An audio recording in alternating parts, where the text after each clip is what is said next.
Hello students, today we will discuss about very important sexual mode of reproduction, that is fission. For unicellular organisms, cell division or fission is the way of reproduction in case of unicellular organism. Many bacteria and protozoa simply split into two equal halves during the cell division.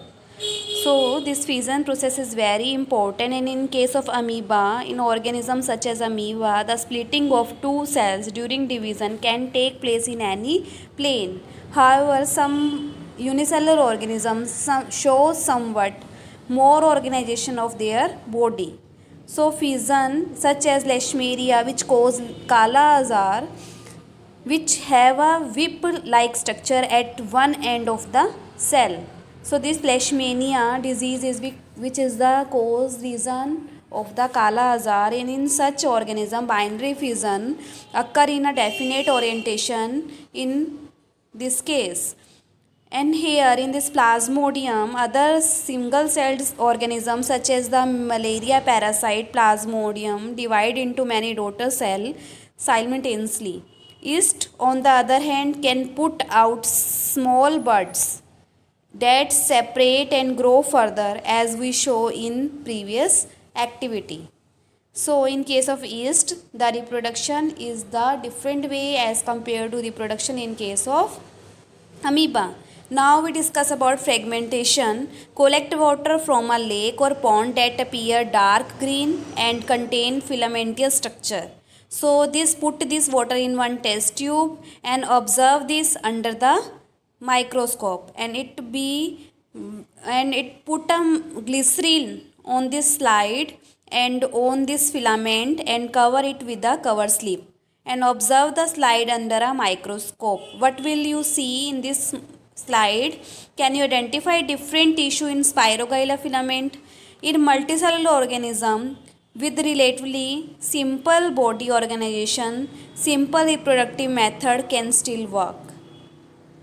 Spirogyra, for example, simply break up into smaller pieces upon maturation, and this pieces of fragment grow into a new one.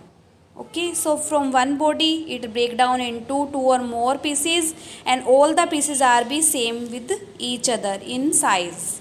And this is not true for all the multicellular organism, but they cannot simply divide cell by cell. In case of multicellular organisms, they are not simply divided by cell. This is the reason many multicellular organisms, as we have seen, are not simply a random collection of the cell. Specialized cell are organized as a tissue. Tissue are organized into a organ, and which then have to be placed at definite position in the body.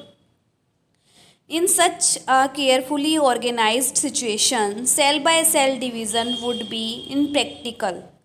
Okay, so in case of male and female multicellular cells or multicellular organisms, therefore need to use more complex way of reproduction. So the reproductive system present in case of male and female, if we want to give birth to the young one. Now we discuss about budding process. Organisms such as Hydra use regenerative cell for reproduction in process of budding.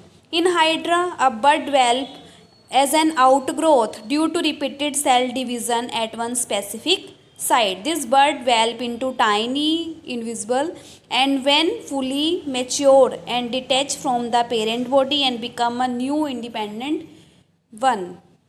Okay, so from the bud new one organism make. So this process is known as budding, because this process and this new one is be made with the help of only one bud.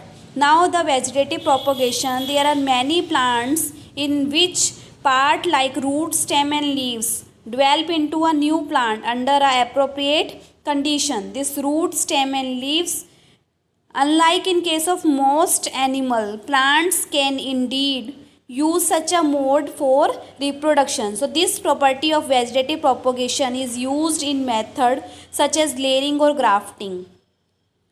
to grow many plants like sugarcane, rose, grapes for agriculture purpose. So this sugarcane, rose, grapes fruits earlier than those produced from the seeds. So the plant raised by the vegetative propagation can bear a flower and the fruit. Such method also make possible the propagation of plants such as banana, orange, rose, jasmine that have lost the capacity to produce seed. So this is the way by which seedless plants also grown. So this is the biggest advantages of this method. Another advantage of vegetative propagation is that all the plant produced are genetically similar enough to the parents plant to have all its characteristics.